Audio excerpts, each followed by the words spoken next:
credible allegations of a potential link between agents of the government of India and the killing of a Canadian citizen, Hardeep Singh Nijjar.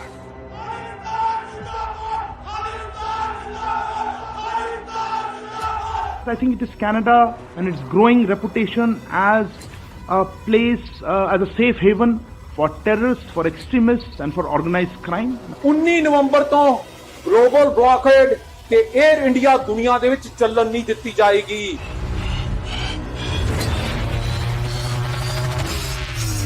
Khalistani extremists are being encouraged all the time.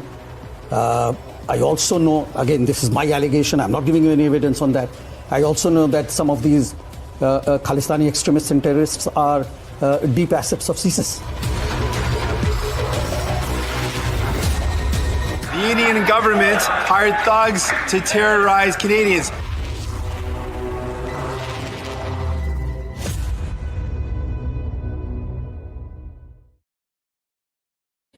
Good evening. I'm Barkha Dutt. You're with the Mojo Story. Canada's row with India has now erupted in Canada's parliament. Justin Trudeau found himself under attack from the Conservative opposition leaders. Meanwhile, Jagmeet Singh's attempt to get an India-Canada committee going was quashed. He blamed the Conservative politicians and in fact accused them of being treacherous, saying they were compromised, basically accusing them of links with India. The India-Canada battle has taken a surreal turn. Khalistani terrorists who have made open threats of violence and terrorism against India are being conflated with Sikhs, as if Sikhs and Khalistanis are interchangeable and the same thing. Nothing could be further from the truth. Meanwhile, there is now talk about whether 2611 co-accused Tahavvur Rana, a Canadian Pakistani, could be extradited to India. This as the United States of America names a former RNW official of being involved in the so-called murder for hire plot, a plot allegedly to eliminate Gurpatwan Pannun, the Khalistani terrorist, who was also the lawyer for Hardeep Singh Nijjar, the Khalistani at the heart of the battle between India and Canada. What happens next? Let me welcome our guests to the program, a very distinguished panel today joining us from both Canada and India. I want to welcome to the program Ambassador Prabhu Dayal, who is, of course, one of our best-known diplomats. Welcome, sir, and good to see you again. Also joining me is Sherbir Panag, who's a lawyer and an analyst for the most nuanced, balanced, fair-minded takes on subjects, especially complex subjects. I always follow Sherbir's feed and comments, so it's good to see you here, Sherbir. Also joining me is senior journalist Madhavan Narayanan. Welcome back, Madhavan. It's been a while. Joining me from Canada today with a unique perspective, both from what's happening there on the ground, but also speaking as an Indian, is Kushal Mehra. He's the host of the Karvaka podcast, from which I've had the pleasure of being a guest as well. Kushal, it's good to see you.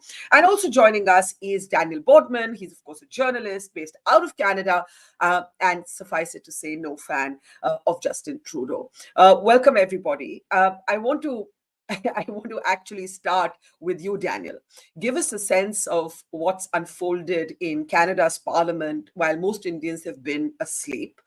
We know that the Conservative politicians were targeting Trudeau. We know Jagmeet Singh tried hard to push for an India-Canada committee. That demand was quashed, and he basically ended his speech accusing opposition leaders in Canada of being compromised, of being too close to India.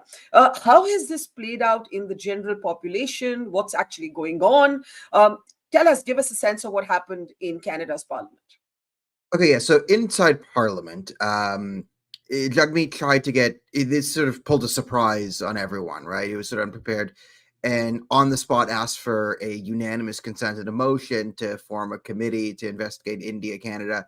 And sort of, again, it's like a rally to the flag type moment Jagmeet's trying to use. It's insane that it's Jagmeet trying to do this. And the answer is, obviously, he's a Khalistani, and this is what he wants to do. This is an attempt to sow discord between India and Canada. And if he's really successful, India and the entire West, because his primary motivations are spiteful towards India. And that's obviously clear. The general parliament, again, so this is a ploy by the Liberals and sort of supported by the NDP here, is they seem to want to weaponize this India story for domestic politics. And the reason here is to sort of cover for their own actions, right? Jagmeet Singh is clearly ideologically compromised, so he projects that onto the Conservative Party. And now we've gone to the point where there's such moral inversion in the West that the most hardcore strident Khalistanis, 10 years ago, if you were associated with any type of radical ideology in Parliament and were seen to kind of promote or push it, it would have massive backlash against you, right? We're now at the point where it's so obvious. Like the leader of the Green Party a few years ago said she takes her foreign policy directions from the representatives of Palestine in Canada. So this is just the things you can say in Canada as the leader of one of our silly left-wing parties. Essentially what they're doing is they're using the India file, and even there is clearly a something there with India, right? We know they're going after the Khalistanis on our turf. Just as we know there's every country is involved in every other country's politics at some level to some extent, and what level of hostility those countries have and what level of involvement is where the threshold should be. But we have 11 traitors in the parliament as far as the country is concerned. 11 MPs have been identified by our intelligence agencies as foreign assets, and they sit inside our government right now. And Justin Trudeau and Jagmeet Singh will not release the names, and they're playing politics over this. And the India thing is being used primarily, I think, by Justin Trudeau to cover for his tacit endorsement to foreign interference and extremism. Now, the second half of this question is, how is this playing out in Canada and in the general public? Everyone is deeply confused. No one knows what's going on. No one understands this story. Maybe there's some people who are just, there's some people on the sort of fringes, like totally in the Justin Trudeau camp, who will believe everything the media says and just go down with the narrative. But that's your baked in 10%. Then you have the people who just hate Trudeau, who are just using to bash Trudeau. And then everyone in the middle is so deeply confused because the media isn't giving both sides of the story, and it's so narrowly focused. And now it's broadened out to something so insane where a handful of Indian bureaucrats are now running an organized crime ring across the entire country and doing God knows what. It makes no sense to people because they don't have the Indian side, they don't have context, and they don't. And again, they're getting half truths in a lot of ways. So when I talk to people, even intelligent people who are usually politically aware, when it comes to this file, they just look at me with a blank face and go, "I don't understand what's happening. I have no idea." Because we're not getting even like half the story. We have maybe 30% of the story coming through in Canada. Yeah. And of course, the now withdrawn High Commissioner to Canada took the very unusual step of going on record on a Canadian television show to accuse Trudeau of wrecking relations between India and Canada, and also accusing Khalistanis of being assets of the Canadian state, which is an unprecedented charge. I want to play out High Commissioner Sanjay Verma's comments and then come back to Ambassador Dayal. Take a look. Khalistani extremists are being encouraged all the time. I also know, again, this is my allegation, I'm not giving you any evidence on that. I also know that some of these Khalistani extremists and terrorists are deep assets of CSIS. Dayal, I think this is unusual, and these are unusual times. The withdrawn High Commissioner going on Canadian television to basically calling Khalistanis assets of the Canadian state. What did you make of High Commissioner Sanjay Verma's comments, and what do you see happening next? Well, as I see it, he did absolutely the right thing by setting the record straight, and that is that there is no evidence whatsoever which the Canadian side has given while making allegations against him, his diplomatic colleagues, and against the government of India. And he was categorical in saying that the Khalistan extremists are Canada's deep assets and that Justin Trudeau has destroyed the ties. Now, a few other things also have happened which need to be noted. Firstly, this person, Mr. Dhaliwal, Jagmeet Singh Dhaliwal, who heads the New Democratic Party, has proposed that there should be an Indo-Canadian committee set up with the objective of going into the allegations against India and trying to prove them. And the Canadian Parliament has vetoed his proposal, which shows that the narrative which Trudeau and Jagmeet Singh are peddling is not being bought by the majority of members of Parliament in Canada. Secondly, a letter has surfaced which was written in September last year by Gurpatwan Singh Pannun, in which a letter which he wrote to Trudeau, Justin Trudeau, in which he alleged that agents of the government of India were involved in the murder of Hardeep Singh Nijjar.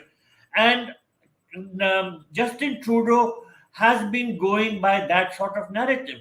Justin Trudeau has been buying the theories which have been given to him by people like Gurpatwan Singh Pannun. And I must say that there is a deep suspicion here in India that Trudeau is dancing to the tune of extremist Sikhs.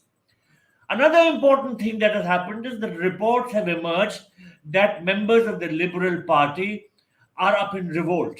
And there are meetings going on in small groups, and people are trying to oust Trudeau. And they are doing so because he has lost all credibility. Now, while Trudeau has been saying all along that he has given India credible evidence, that he has given India proof of the involvement of Indian officials in the murder of Nijjar, at the inquiry last week before the Canadian Commission, he said, because he was on oath, that he had given only intelligence inputs. Of course, there's a huge difference between intelligence inputs and proof. So he has been saying all along he gave proof, but before the inquiry commission, he had to say that he had only given intelligence inputs, because if he had lied there, the consequences for him could have been disastrous. So in other words, all these developments have only underlined what we have been saying.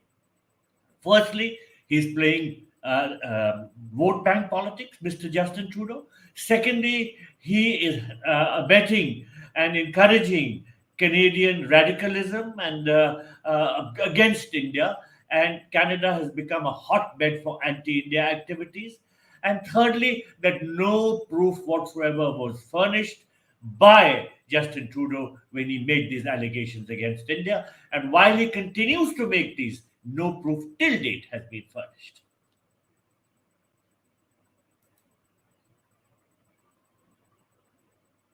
What the Canadians are possibly, Ambassador, counting on is the American case. The American case, which is the murder for hire plot, in which an ex-RAW official, Vikas Yadav, has been identified, named in the US indictment documents, and Pannun, a Khalistani terrorist, is actually described as a critic of the Modi government and a Sikh activist. I don't like platforming Pannun, but it's essential to do so here because not just are there reports that he has issued a fresh set of threats to those traveling Air India at a time when bomb hoax threats have wrecked India's aviation, but also Pannun is on record in this speech from 2023 openly threatening to balkanize India. And I think it's very important that we pay attention to these words before we allow any of this to be cast as a morality play. Take a look. We are asking the Sikh Panth, do not fly Air India. 19 ਨਵੰਬਰ ਤੋਂ global ਬਲੌਕੇਡ ਤੇ air India ਦੁਨੀਆ ਦੇ ਵਿੱਚ ਚੱਲਣ ਨਹੀਂ ਦਿੱਤੀ ਜਾਏਗੀ। ਸਿੱਖ ਪੰਥ ਵਾਲਿਓ 19 ਨਵੰਬਰ ਤੋਂ ਬਾਅਦ 에ਅਰ ਇੰਡੀਆ 'ਚ ਸਫ਼ਰ ਨਹੀਂ ਕਰਨਾ, ਜਾਨ ਨੂੰ ਖਤਰਾ ਹੋ ਸਕਦਾ ਹੈ। ਔਰ ਸਾਡਾ ਇਹ ਸੁਨੇਹਾ ਹੈ ਭਾਰਤ ਨੂੰ, ਇੰਦਰਾ ਗਾਂਧੀ ਇੰਟਰਨੈਸ਼ਨਲ 에ਅਰਪੋਰਟ 19 ਨਵੰਬਰ ਨੂੰ ਬੰਦ ਰਹੇਗਾ। ਇਹ 19 ਨਵੰਬਰ ਉਹੀ ਹੈ ਜਿੱਦਣ ਵਰਲਡ ਟੈਰਰ ਕੱਪ ਦਾ ਫਾਈਨਲ ਵੀ ਹੈ। ਦੁਨੀਆ ਦੇ ਵਿੱਚ ਦੱਸ ਦਿੱਤਾ ਜਾਏਗਾ ਕਿ ਭਾਰਤ ਨੇ, ਹਿੰਦੁਸਤਾਨ ਨੇ ਸਿੱਖਾਂ ਦੀ ਨਸਲਕੁਸ਼ੀ ਕੀਤੀ ਸੀ ਤੇ ਇਹ 에ਅਰਪੋਰਟ ਦਾ ਨਾਂ ਸ਼ਹੀਦ ਬੇਅੰਤ ਸਿੰਘ, ਸ਼ਹੀਦ ਸਤਵੰਤ ਸਿੰਘ ਖਾਲਿਸਤਾਨ 에ਅਰਪੋਰਟ ਹੋਏਗਾ ਜਦੋਂ ਪੰਜਾਬ ਆਜ਼ਾਦ ਕਰਵਾਇਆ ਜਾਏਗਾ। ਆਜ਼ਾਦੀ ਦੀਆਂ ਜੰਗਾਂ ਜਨੂਨ ਨਾਲ ਜਿੱਤੀਆਂ ਜਾਂਦੀਆਂ ਤੇ ਆਜ਼ਾਦੀ ਦੀ ਜੰਗ, ਪੰਜਾਬ ਨੂੰ ਆਜ਼ਾਦ ਕਰਾਉਣ ਦੀ ਜੰਗ ਖਾਲਿਸਤਾਨ ਰੈਫਰੈਂਡਮ ਦੇ ਰਾਹੀਂ ਚੱਲ ਚੁੱਕੀ ਹੈ। ਭਾਰਤੀ ਹਕੂਮਤ ਦੇ ਟੈਂਕ ਤੇ ਤੋਪ ਇਸ ਆਜ਼ਾਦੀ ਦੀ ਜੰਗ ਨੂੰ ਰੋਕ ਨਹੀਂ ਸਕਦੇ। ਕਿਉਂਕਿ ਗੁਰੂ ਸਾਹਿਬ ਨੇ ਇੱਕ ਸਿੱਖ 1.25 ਲੱਖ ਦੇ ਨਾਲ ਲੜਨ ਨੂੰ ਬਣਾਇਆ ਹੈ। ਜਨੂਨ ਹੈ ਆਜ਼ਾਦੀ ਦਾ ਤੇ ਹਥਿਆਰ ਹੈ ਕਲਮ ਦਾ। We are going to break the backbone of Indian economic system and we are going to balkanize India. 19 ਨਵੰਬਰ ਤੋਂ ਸਿੱਖ ਪੰਥ ਵਾਲਿਓ 에ਅਰ ਇੰਡੀਆ ਵਿੱਚ ਸਫ਼ਰ ਨਹੀਂ ਕਰਨਾ, ਜਾਨ ਨੂੰ ਖਤਰਾ ਹੋ ਸਕਦਾ ਹੈ। Now, that was a threat he made in 2023. He has renewed that threat. That is what reports out of Canada say. And as I said, he has openly spoken about balkanizing India. Sherbir, I want to come to you because I think the most dangerous thing the Canadians are doing, and indeed the Americans are also doing, is conflating Sikhs with Khalistani. When you cast Gurpatwant Pannun as a Sikh leader, when you cast Hardeep Singh Nijjar as a Sikh leader, what you're saying to ignorant people who may not know better is that being Sikh and Khalistani is the same thing. Whereas not just do we know that experientially and anecdotally to be false, we have the Pew survey that shows us that 95% of Indian Sikhs were proud to be part of India. And, survey after survey has confirmed this. Sikhs are amongst the most sort of patriotic communities, frontline contributors to the Indian military and so on. But Pannu, openly talking about balkanizing India, cast as a critic of the Modi government. I mean, is this the Americans being naive? Is this the Americans being insidious?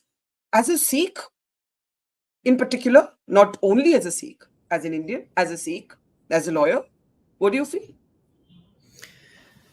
Barkha, terrorism knows no religion, knows no national bounds. Terrorism is terrorism.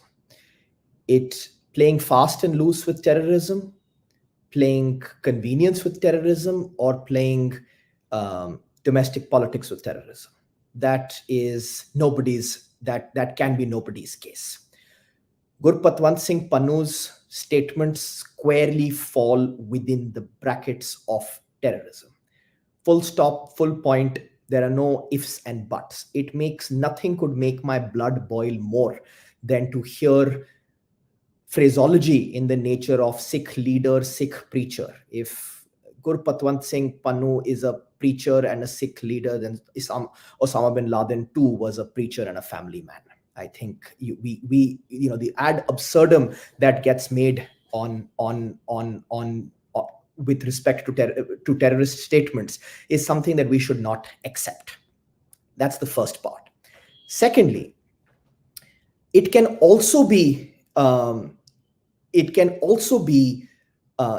be anybody's case that Gurpatwant Singh Pannu speaks for the entire Sikh community. He absolutely does not. I don't think any of us have to wear our patriotism on our sleeve. I don't think any one of us need to give out, need to stand on top of rooftops. But I've said this on multiple occasions that for most people in India, most Sikhs, our identity is Indian, Sikh and Punjabi. And while Sikh and Punjabi is an interchangeable identity, the Indian part of it is absolutely not. I don't intend to give a impassioned plea of, our patriotism or, how we serve the country. We serve the country like anybody else does. And we participate in our country's affairs like anybody else does. And we do so with pride. But to hyphenate every Sikh with these bunch of lunatics and charlatans who sort of try and claim, or terrorists for that matter, is something that is not just being far from the truth, would be a conservative way of describing the situation. Again, repeatedly, and I've said this on this show, and we've been covering this now, Barkha, for I think 3 or 4 years. And your show has sort of taken the entire development of some of these issues right from the time of the farmers' protest. There is no plea for Khalistan in India. None of us have asked for it. None of us want it. There is absolutely no resonance for it. A stray poster, a keychain here or there, none of that contributes towards a demand for Khalistan. And I've repeatedly said that if Prime Minister Trudeau and the others are so keen to sort of push Khalistan, and they should create one in their own backyard and not use it as a symbol of state polity and as a cowardly mechanism domestic politics. Because the challenge with domestic politics or any justification for a short-term promotion or short-term promotion of terrorism is where it has dangerous consequences for multiple communities and multiple countries. I think Canada saw that firsthand with the Kanishka bombing. Their own track record of looking and prosecuting the Kanishka case is shameful folklore. I wouldn't even try and say that it deserves condemnation. It deserves way worse than condemnation. As in, what self-respecting sovereign nation would be okay supporting a terrorist act and thereafter finding creative mechanisms out of it? Are there broader problems in Punjab? Yes, there are. Are there broader problems in terms of our domestic politics that may have the coupling of which and the conversations of which may have contributed to some of these problems? Absolutely. I think that's a separate conversation. We can come back to that later. But to summarize, I will just leave it at the following. Pannu and his ilk do not speak for Sikhs. Pannu and his ilk are terrorists. There is no freedom of speech when it comes to threats to blow up an airliner, threats to ask people not to travel by a particular airline, or to suggest you use shameful language in the nature of a World Terror Cup and other things to that effect. Should sovereign nations get behind together collectively on terrorism? Absolutely, they should. And I think that's where I would leave it to your very specific question. Well, should sovereign nations come together on terrorism? That's not what's happening. Actually, you have the Americans and the Canadians seemingly joining hands. The Canadians claim the intelligence on Nijjar was supplied to them by the Americans. The Americans have named a former RA&W official. But there's a sense that India is handling the Canadians very differently from how India is handling the Americans. At some point, these two cases may converge. What happens then is the question we must ask. But before that, Kushal, you have a unique twin perspective. You're in Canada as an Indian. How is this playing out? I mean, I think as Indians, we're all enraged. As a Canadian, Daniel is enraged. But there is an entire other sort of a set of people who are casting this as a morality play, as a play about human rights, as a play about, extrajudicial killings, ignoring the fact that the last year has been filled with headlines of the Americans and the Canadians applauding the Israelis, for instance, among others, for many extrajudicial killings. So, the Western hypocrisy is staggering. I'm not getting right now into the good and bad of it. I'm just saying the hypocrisy is staggering. How do you see it, Kushal? Well, Barkha, let's start over here. When the horrific bombing, the Kanishka bombing had happened, a normal country would have functioned like this. The Indian Prime Minister would have called the Canadian Prime Minister and expressed regret. But what happened? The Canadian Prime Minister called the Indian Prime Minister, regretting what had happened, as if the people who died were Indians. The maximum number of people who died in that aeroplane were Canadian citizens. There was the tone and tenor as far as the Kanishka bombing and Khalistan is concerned is being clear from day one that this is an Indian problem. And these Indians or people of Indian origin who have migrated to Canada, our land, why do they keep fighting over here? That's how they place the entire argument in the political sphere. And when anybody comes up and says, hang on, you can't have these arguments. So let's take the case of this clown, Gurpatwan Singh Pannu. The excuse given is, it's the First Amendment in America, because if you look at his poster, there is a caveat at the bottom that says, Falan, falan, we don't buy ballot, not bullet, for example, that kind of stuff, Gurpatwan Singh Pannu. But hang on, Gurpatwan Singh Pannu is a Canadian passport holder too. He's a dual citizen, for the record. He holds a Canadian and an American passport. So what are the Canadians doing? Because Canadian free speech laws are very different from American free speech laws. Canada does not have a First Amendment like the Americans do. So this entire issue over here has to be studied from the background of the Canadian attitude towards the Indian community at large. For them, this is an easy play to pit communities against each other. And the Khalistanis, have actually piggybacked the entire Canadian system. I don't want anybody to believe a word I say. Don't trust a word I say. All I want you to do is write a letter to any political outfit. So, thought experiment, complaining about something, and check in how many hours that letter will get leaked if it is against Khalistan. Just do that for me. And write a letter to the cops in certain areas where people of Indian origin live. Write a letter to areas where Indian origin students study in universities, and notice how quickly things are leaked. Now, the natural question anybody who has a functioning brain that would ask after this is, hang on, why do these letters get leaked so fast? Which means you don't need everybody. Oh, Khalistanis don't represent the Indian community of Canada. Well, duh, I know that too. But there was a single-minded dedication with which the Khalistanis infiltrated every single aspect of Canadian life. Just today, we've had media confirmation that the Canadian border security officer was an active Khalistani. Now, ask yourself this question. Why do so many people cross the border so conveniently from Canada to America? Has anybody asked themselves this question? I'll give you a case myself.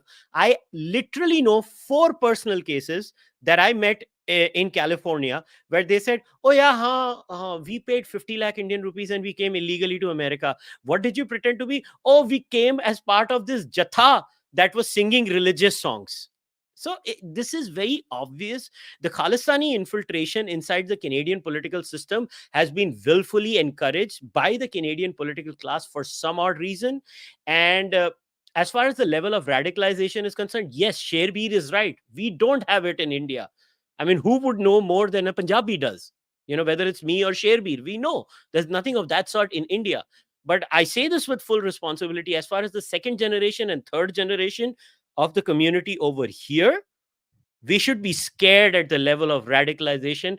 And this is, I mean, I don't know. Sherbir will vouch for this. I don't know how many times I've told him privately, oh yeah, I don't know what's happening with the community over here. Not the first generation, Barkha, I repeat. Kids who come from India actually save Canada. I use the words with all responsibility. They save Canada. But the second and third generation, Canada better watch out for what it's wishing for. I'll take that to Sherbir, but let me bring in Madhavan. Madhavan, I think this is not about which side you vote on in India. This is about India. This is not about Modi and Congress. After all, Khalistani groups in Canada have celebrated the killers of Indira Gandhi. Gurpatwan Pannun, in the speech that I just played out, wanted to change the name of Indira Gandhi International Airport to the names of the assassins of Indira Gandhi, right? I find it very problematic that this should be cast as a debate around right and wrong. Who are we fooling? I mean, were the Americans following a rules-based order when they took out Osama bin Laden? Or a series of others? I mean, what is this rules-based order? It sounds to me like just a sort of a cock and bull theory on paper, applied selectively by some countries to other countries, applied selectively by some countries to all but themselves. Yes, you could argue that you don't get caught. You could argue you do an operation, you don't get caught. You can argue about competence, efficiency. You can't make this argument about morality, because please show me the country that's following this moral code.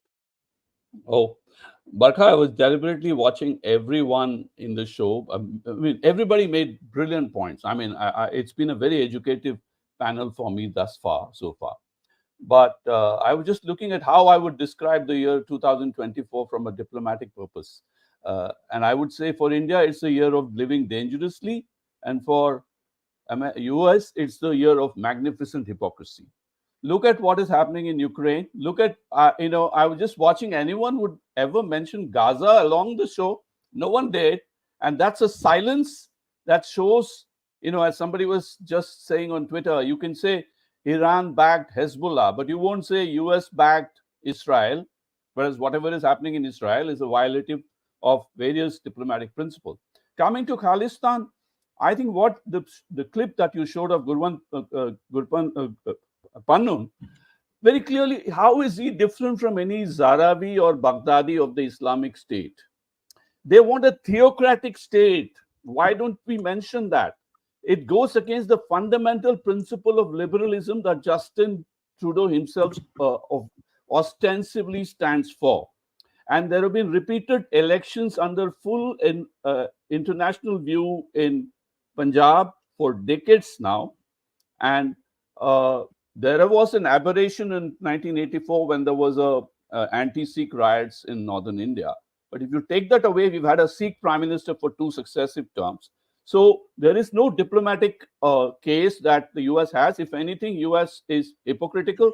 I won't take this nuanced sophistry about First Amendment. If that was true, then we should be having people, nobody should be cracking down on American universities the way they are, even on simple protests over Gaza. So the US presidential election is characterized by this whole Russian thing. Where is your First Amendment when that happens? So very clearly, Barkha, let me say as a concerned Indian, because I'm not building up a case for India which is well known. India has a strong diplomatic case in the backdrop of Western hypocrisy in general. Justin Trudeau's comic, I would say it's a comic thing. If it was not so tragic, it would be comic because the way he's behaving is comic. But I would like to say as an Indian that India should have handled this better. That's why I called it the year of living dangerously, because unlike the 26/11 attacks in Bombay and unlike the Bangladesh crisis of 1971, India has not sufficiently built up a diplomatic case to match some of the questionable actions that have been alleged to have happened. And I think evangelization, I mean, Daniel put it out, if 40-60% of Canadians don't know what's going on, it's a failure of Indian diplomacy at some level.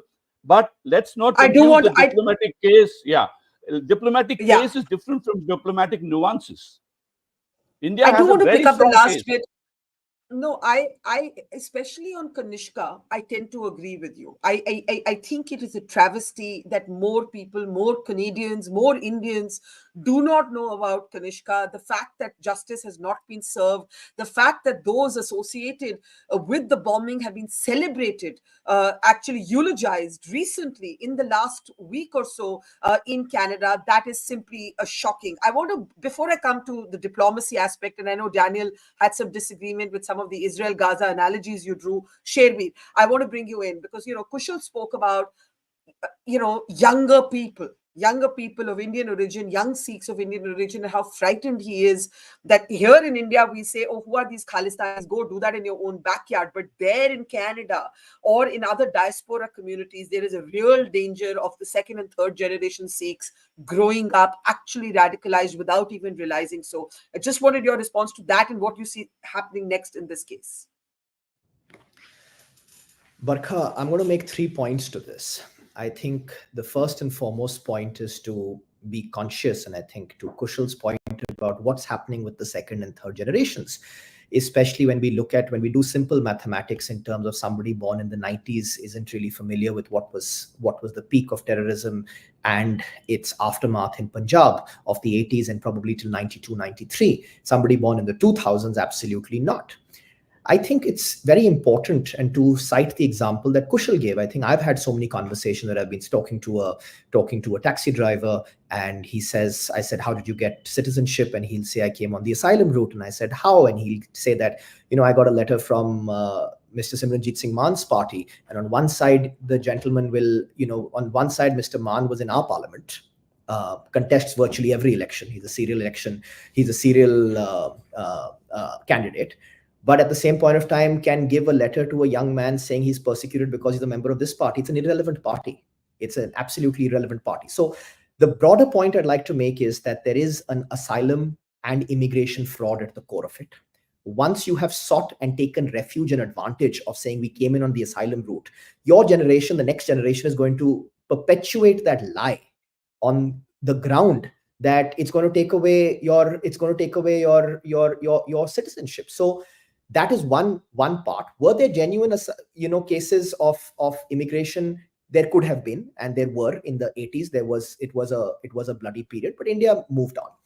I think So there's one part is the sort of asylum and immigration fraud. I think that's that's an important part to consider.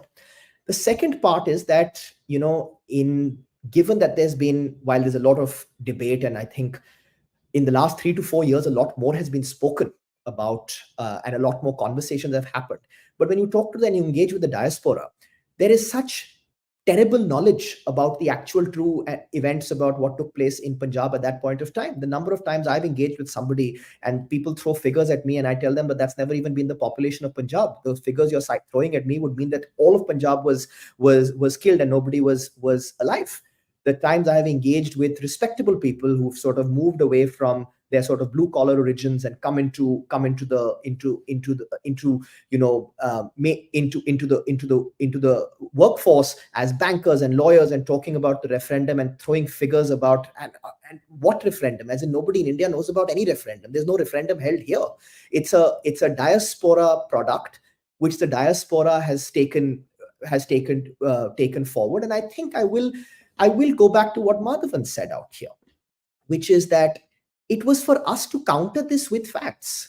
It was for us to provide true and credible facts. And it was for us to also have truth and reconciliation in an open and transparent manner. And to some extent, we haven't done that.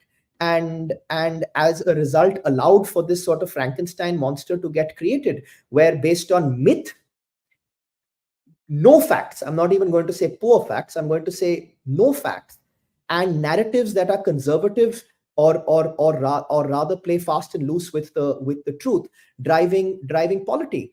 Then you couple that with the domestic politics compulsions that Canada has to deal with the likes of Mr. Trudeau's government and Mr. Jagmeet Singh. Then you couple it with the fact that somebody, if they now go back and say, no, there's actually no persecution in Punjab, nothing's happening. We're having a great time. We're listening to great music. We have economic. I'm not trying to trivialize the economic, the drug problems, the other political problems that we have in Punjab. Not trying to do that.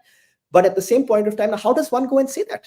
How does somebody who has lied on official documentation not be, how do they break away from that narrative? So I think these are the complexities that we are dealing with, coupled with the fact that the economy back home is crippled. We have a drug problem.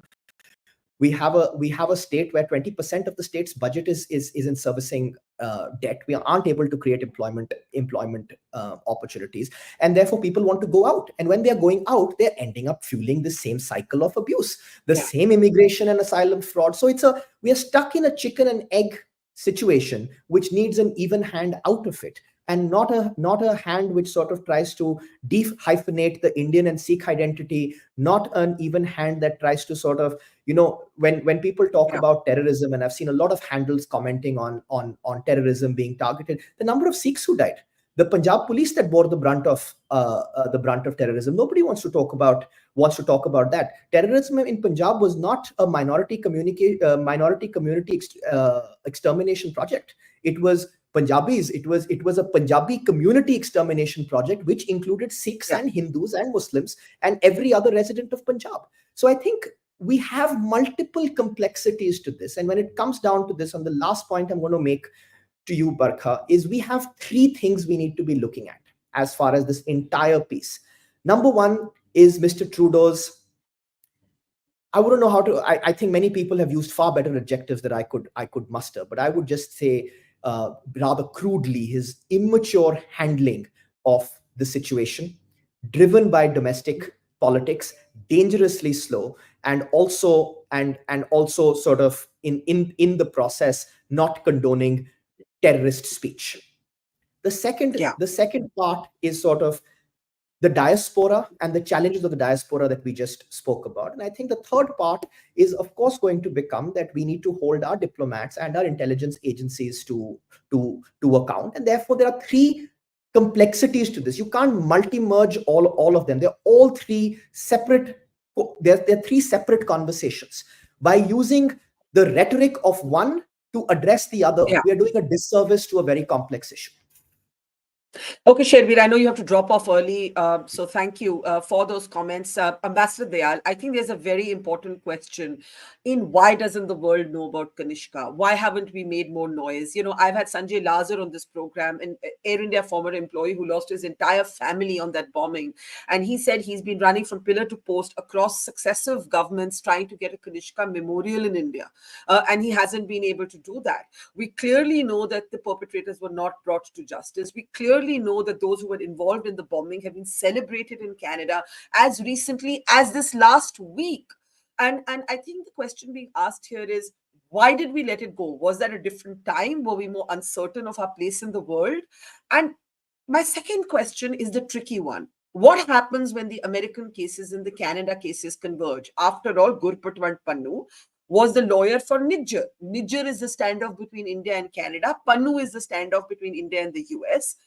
When these dots are joined, and the Canadians will certainly try to sort of do that, leaving cynics to wonder whether the Americans are firing from the Canadian shoulder, and therefore Trudeau's a joke, but are the Americans really much better for us? What would you say? Well, first of all, let me try to address your earlier question, your first question, and particularly in the context of some remarks that have been made during this discussion. One of my co-panelists said that whatever has been happening in Canada recently reflects a sort of a diplomatic failure. And Mr. Sherbir also mentioned, for instance, that a memorial for the Kanishka victims has not been built up, and somehow there was a feeling that this was being dumped on the diplomats. You know, if a Kanishka memorial is not built here, please ask the politicians. Diplomats have nothing to do with that. Of course, we do take any responsibility if we have not done our job as regards conveying to Canada what is happening in regard to problems between our two countries. And I must tell you that although I have not served in Canada, I'm fully aware that the Indian Foreign Ministry or the Indian Ministry of External Affairs has repeatedly taken up with the Canadian side the issue of extremism which is taking place in their country and which is targeting India. This has been done consistently for decades. But you know, there is an old saying, you can take a horse to the river, you can't make it drink. And in the case of Canada, what is happening is out and out vote bank politics. Justin Trudeau, as we know, for instance, in the last parliamentary election in 2021, got only 160 seats. He needed 170 to form a government. He got outside support from the New Democratic Party, which is headed by Jagmeet Singh Dhaliwal, and Trudeau has been dancing to Dhaliwal's tune. Even before that, he had not got a majority, and he was dancing to the tune of the extremist Sikhs. And incidentally, I know for a fact that the Sikhs in India are the most patriotic, most loyal community. Right from 47, they have been the staunchest defenders of India.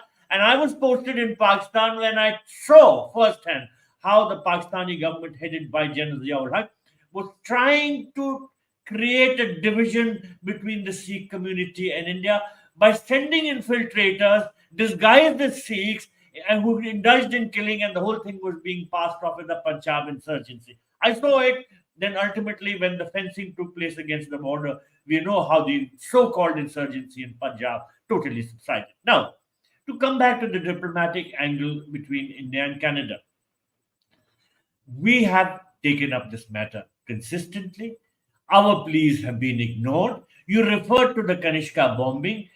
In that case, the Commission of Inquiry, which was set up, has categorically said that the Canadian government was responsible for a cascading series of errors by the Government of Canada, the Royal Canadian Mounted Police, and the Canadian Security Intelligence. And the report said that these agencies and the government had allowed the terrorist attack to take place. In other words, the Canadians are fully complicit in all these things which are happening. And they are pretending as if it's the fault of the government of India, whereas they are allowing their country to become a hotbed for anti-India activities. We can at best make a Do you see? pleading Do you with them see on the this regard. American? We can urge them. I hear you. But I we hear you, can't Ambassador. stop Do you them. see the? Sorry, very briefly, because I want to go to Daniel and then Madhavan and Kushal in that order. Do you see the American and Canadian cases converging? My only anxiety in this, as an Indian, is what happens when the Canadians say, you kind of conceded the point in America. You kind of conceded it because there's an Indian investigation team there in Washington. We've said it's a matter of serious concern. We've arrested Vikash Yadav well before this name even came out in the indictment. The Canadians are going to say, you can't have one approach to the Americans and one approach to us. What does India say to that? Yes, Ambassador?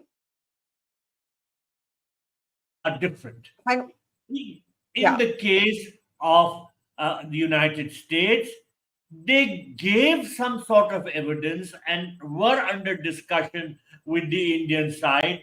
They named the Indian official and they arrested an Indian national who they said was involved in trying to hire a killer, an assassin to kill Pannun. But in the case of the Canadian side, they never gave any concrete evidence. They didn't give us any leads. All they said is, we have intelligence information and you investigate it. How can we investigate it without proper leads? So the two situations are different. Okay, I see Kushal's hand going up. Kushal, Daniel, and Madhavan in that order. Kushal, go ahead. Barkha, it's very important to understand there is a concerted effort to link the Canadian case with the American case because the Canadians have nothing. I don't know how many times we have to go on repeating this. What is the Canadian case? They're relying on the American court indictment documents. So my first point over here is that means Canadians had nothing. Now, let me explain this with an actual tangible statement made by the RCMP. So when the RCMP came out in that infamous press conference before Trudeau was going to come out and go to the foreign interference hearing, RCMP said, well, there is some sort of interference from the Indian side.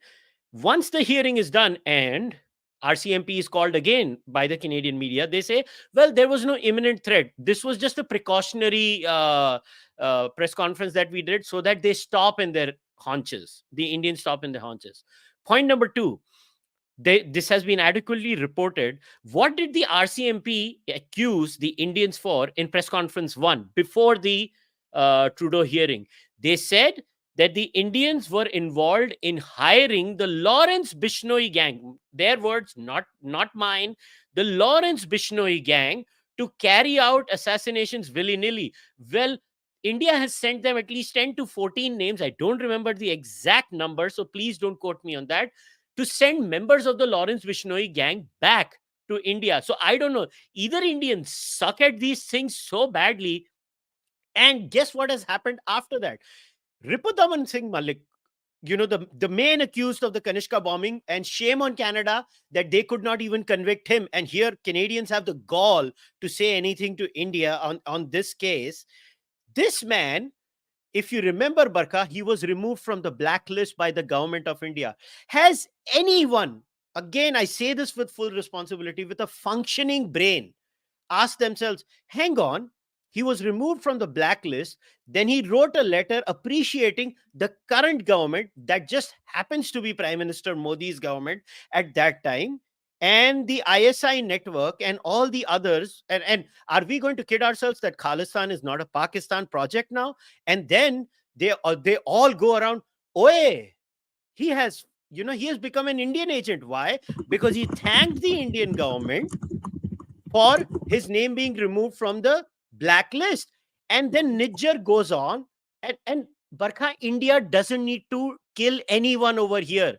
They are killing themselves for the last 20, 25 years. You just have to see, Barkha, do nothing, whether it's the Peel police, whether it's the RCMP, whether it's the British Columbia police, any police record, and you just have to Google this. Barkha, it's a shame on the community as a Punjabi that at least 20 to 25% of the crimes now are committed by hardened Punjabi criminals over here now. This is a serious problem. And none of these people are taking these allegations seriously. And they just, it is all fluff and bluster. If the Canadians had something, Barkha, do you think they would not have leaked it to the media till now? Are we kidding ourselves? Are we like, hum kya 2 saal ke bacche hain? Are we that naive? I am also very glad that you mentioned Khalistan being a Pakistan project. The Hudson Institute has an excellent research paper that actually shows the links between Pakistani groups and Khalistani groups in North America and Canada.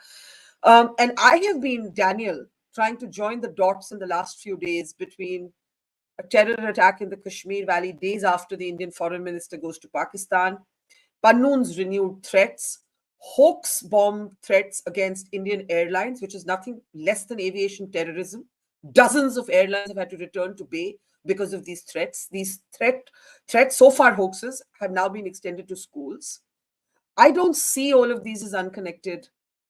I just don't see them as unconnected things.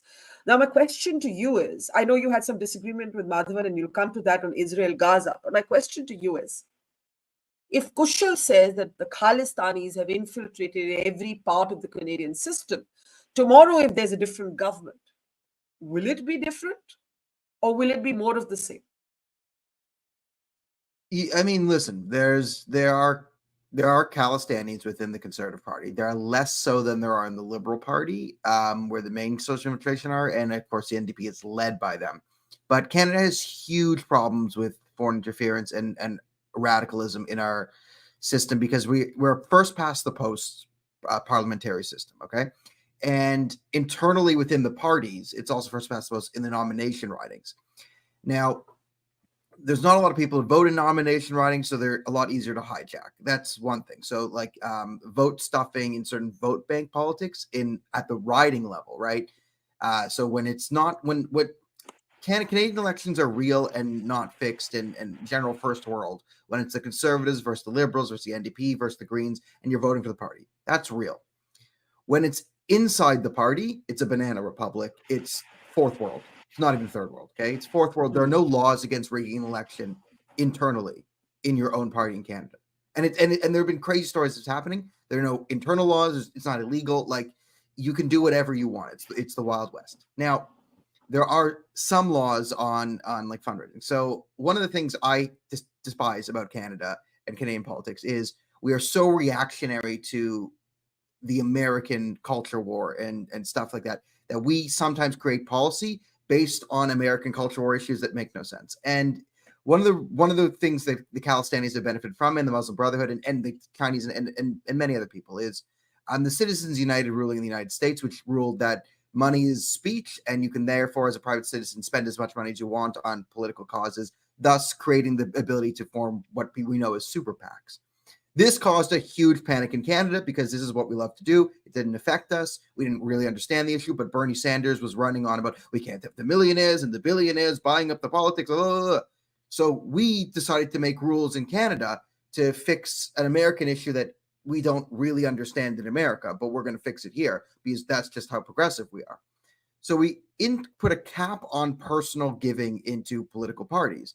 And the thought is, well, you're a billionaire, Barkha, and I'm just an average worker. Why should you have more power in the system than me? Yay, equality. But by going after our fictional oil tycoons, we've created a system now where if you think about this for a few minutes, who now has the financing power in the Canadian system? Well, it now goes to illicit groups. So organized crime, the Muslim Brotherhood, the Khalistanis, the CCP. Why? Because if you can have one guy, right, because you can only give it's around $1,600 per person.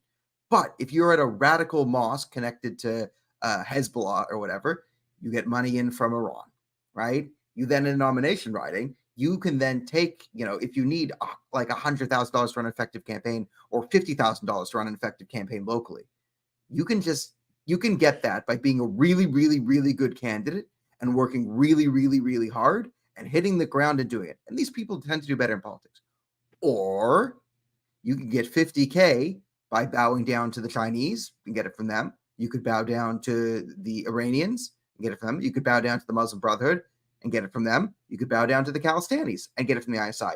And as long as you have one person, like a financer, who would give it, because again, Canada, our national sport is money laundering. So you got one financer to give it to the head of a Gurdwara, a mosque, a cultural center, at that. If you have a group then that is ideologically radicalized or believes in a certain thing, or you then direct the money through them, they all then give the maximum donations, which are around $1,500-$1,600, right? And then look, you've raised a lot of money. So this is, you'll find this out, a good thing, India, you're going to hear about Patrick Brown, that you interfered in Patrick Brown's riding in the Conservative Party leadership race. Look at Patrick Brown's average donation. The average donation of Patrick Brown was right at the maximum. That's insane. But it's Canada. So this is the type of system we have where Khalistanis have found ways to infiltrate very effectively, and they're not the only ones. It's one example of how deep-rooted the problem is.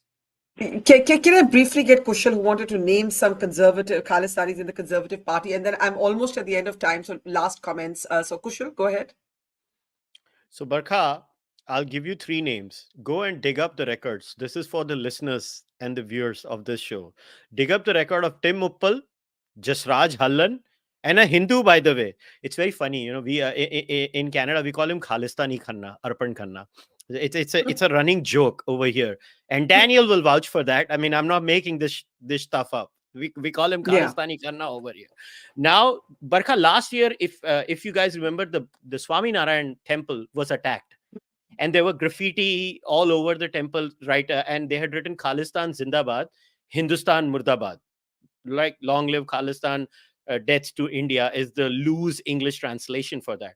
Now, nobody from the Conservative Party was, condemning it. Then, finally, when the pressure from the Hindu community went, I was like, what the hell, man? Why can't you just condemn it? Then, Tim Uppal did write a tweet. But guess what he did? He cropped Khalistan Zindabad and Hindustan out of the photo and only left the Murdabad on the image. And then he says, and this is the same Tim Uppal, Arpan Khanna, Jasraj Hallan, and by the way, my favorite guy who's blocked me on Twitter, Patrick Brown. They have, Patrick Brown. I have the privilege of being blocked by Patrick Brown on Canadian Twitter.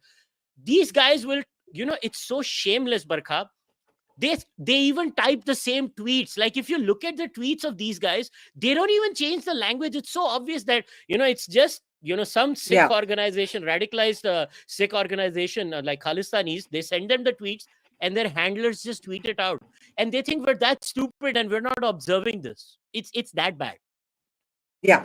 Madhavan, very quickly, Sea Voter Yashwant Deshmukh has a snap survey out on this issue, which actually shows that Indians across political affiliations blame Trudeau for the wreckage in relationship. Indians across political affiliations say that this relationship soured a long time ago and believe that the Indian response is justified. These are the responses of a Sea Voter snap poll. I feel like the West doesn't get this because they're so used to seeing every issue in India over the last decade only through the prism of which side of the Modi debate you're on. The Western media simply doesn't get that Indians do not look at our country only through this one single lens. Yeah, I think this is, Barkha, I would like to first join issue with Ambassador Dayal. He used the word diplomatic failure. I did not. I very responsibly used the word diplomatic nuances, which is tallies with Sherbir's use of the word complexities. There are complexities, we need nuances. We could call it inadequacy at worst, not failure. Having said that, let me pick a bone with Ambassador Dayal. He spoke at length about the bilateral considerations between India and Canada. I have a feeling we should have had a gentle multilateral way of doing this thing. Let me bring in the fact that Canada is part of the so-called Five Eyes intelligence project, whereas India is part of the so-called Quad. So if you're going to be part of the Quad and there is so much mistrust, there is something terribly wrong diplomatically. And the best way to do it, according to me, is there are two. I'm being constructive here while criticizing my government. There is no justification for what Trudeau has done. There is no justification for what the US has done. But diplomatically speaking, we have to bring it as part of the Quad conversation to bring Japan in to bring Australia into this so that they know which side we are on as a nation, as a culture, as a civilization. The other thing I would like to mention is that there is a tier 2, track 2 kind of approach we can adopt to this. But I'm completely with Daniel that we need to tell a story to the world as well as to the average Canadian, so that ultimately the relationships are not between transient government, it's between two republics. India used the word diversity before the West discovered it. Nehru did it. We are the original multicultural civilization of this planet. So I'm saying this not with some bombastic thing, but I have sufficient historical evidence of this. We were the new world. So what I want to say is that diplomatically, we need to be more nuanced so that we create what I call interlateralism. There is a multilateral approach in which... Okay. Sorry, I'm sorry I'm interrupting, but we do have to one close. last word. One last word is that if we have to do this, it doesn't mean that India has a very strong case, but there are steps to go through in diplomacy, and I feel somewhere we missed a step. Okay, Ambassador Dayal, again, I must say we're not picking on diplomats, and nobody wanted to create that impression. But I think we all agree, including yourself, we have to tell a powerful story to the people who don't get it. And the ignorance, unfortunately, Western countries, Western media, very insulated, very inward looking. We know that. We know that. Last word to you, sir. Please close. Ambassador Dayal. We are not raising this. Now start again. Sir, start again. Yeah. We are not raising this issue at international forums and talking about it in gatherings of different countries, but I can assure you that this issue is being very seriously taken up during our one-to-one interactions with the governments of the Five Eyes. We don't have to go so public about it. A lot of things are done in diplomatic fashion. They are done through bilateral talks. And I would like to assure Mr. Madhavan and yourself, Barkha, that India has been doing it, and I can say this with certainty. Okay, we'll leave it there. Thank you very much, gentlemen. Ambassador Dayal, Daniel Bordman, Kushal Mehra, Madhavan, Narayanan, and earlier to Sherbir, Panag, and to our audience. Thank you, and see you tomorrow. It's great to see you here. Thank you for watching our work. If you haven't subscribed yet, don't forget to click the bell icon and subscribe to Mojo Story and support independent, robust journalism.